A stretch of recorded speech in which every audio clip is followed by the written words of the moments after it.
Amaroni, Amendolara, Cetraro, Cotronei, Pianopoli, Ricadi sono solo alcuni dei 48 agglomerati calabresi coinvolti nella nuova procedura di infrazione per le gravi carenze del sistema depurativo da parte dell'Unione Europea.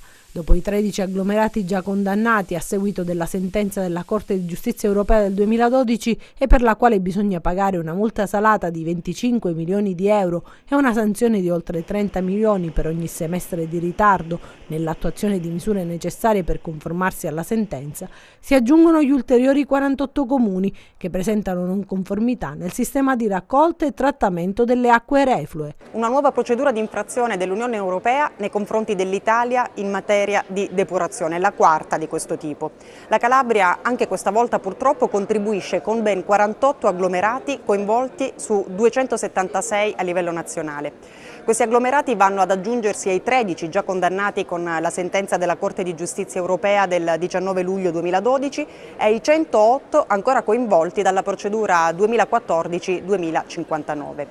Una situazione gravissima per la Calabria ed i calabresi, che pagano prima di tutto in termini di salute pubblica e danni ambientali e poi anche in termini economici, l'assoluta mancanza di una responsabilità di chi ci ha governato negli ultimi 20 anni. Mezza Calabria dunque in procedura di infrazione, sottolinea l'eurodeputata che dice basta agli annunci e ai finanziamenti a pioggia, i numeri sono allarmanti e ai calabresi bisogna dire la verità.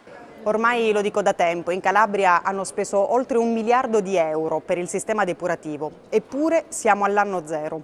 L'ennesimo piano speciale di interventi della Regione Calabria prevede fra gli altri anche la spesa di fondi europei. La nostra azione di fiato sul collo sarà costante.